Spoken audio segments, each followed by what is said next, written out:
ตาซึ่งในนั้นมีนำส่วนประทานสามารถสนองได้กับรวมเอาประมาณ70%ส่วนที่เหลือ30%นั้นเป็นใส่น้ำฟ้าน้ำฝนปัจจุบันเวลาของเขาสาวเกษตรกรพ่อแม่ประชุมก็ได้กระเทียมในการไถ่คาดต้นกากับเรื่องตั้งแต่เดือนตุลาปัจจุบันนี้ก็ได้มีการประกาศแล้วคาดคะเนสำเร็จประมาณ75%แล้วพวกเขายังมีสิทธิ์ต่อประกาศต่อเป็นวอดท้ายเดือน7และท้ายเดือน7 2020นี้ถ้าสำเร็จ100%อยู่ในช่วงล่างของเขาซึ่งในนั้นการทุกเขานาของพวกเขาปีนี้พวกเขาก็ได้ใส่แนวพันธุ์มีข้าวนาซางข้าวไก่น้อยเขาทารับคำ7ทารับคำ11แล้วก็ทิมแก้ว17ผัดกระปุ้งแล้วก็ผัดเมืองของผสมจำนวนหนึ่งซึ่ง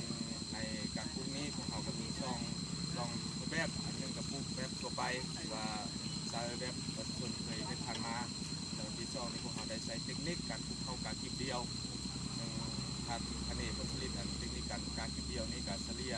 ผ่านมาจะเป็น6 ตันต่อเฮกตาร์เฉลี่ย6 ตันต่อเฮกตาร์เนาะซึ่งการเข้าการกิบเดียวของเมืองล่างของเขาก็ประมาณ10 บ้านในนั้นเด่นกุมูก็มีบ้านท่านม่วนที่ว่าปลูกเมื่อบ้านแหละกับบ้านมงโงบ้านเวลา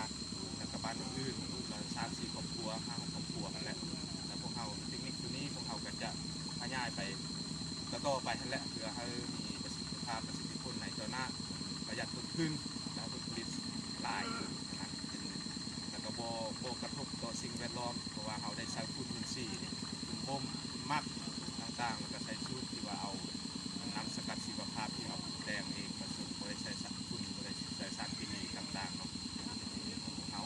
โดยภูเขาทั่วไปท่านผลิตก็ได้อยู่แต่ว่าสมรรถภาพต่ำเฉลี่ยสูงสุดก็3.8 ต้นต่อเฮกตาร์3.8 ต้นต่อเฮกตาร์นั้นเป็นภูทั่วไปอาจจะเป็นคนเขาจะว่าจะเสริมขยายเทคนิคตัวนี้ให้ควงออกวิธีการปลูกเขาการกินเดียวนี้ซึ่งวันนี้เมืองลาวของเขาก็ได้จัดพิธีเปิดขบวนการปลูกเข้าการกินเดียวอย่างเป็นทางการซึ่งได้จัดขึ้นอยู่ที่บ้านเวลาเมืองลาซึ่งได้เสื่อเอาการนำแต่ละครอบครัวที่เกี่ยวข้องโดยการทานจำนวนเขาร่วมในพิธีเปิดกระบวนการนี้รวมทางบ้านเป้าหมายของโครงการ CCL เพราะว่าโครงการ CCL เป็นผู้สนับสนุนรัฐกับผู้ชมกับโครงการเกษตรกรรมของเขาแล้วก็มีสาวเกษตรกรของผลแบบจาก2 เมืองลาของเขานี่แล้วก็เมือง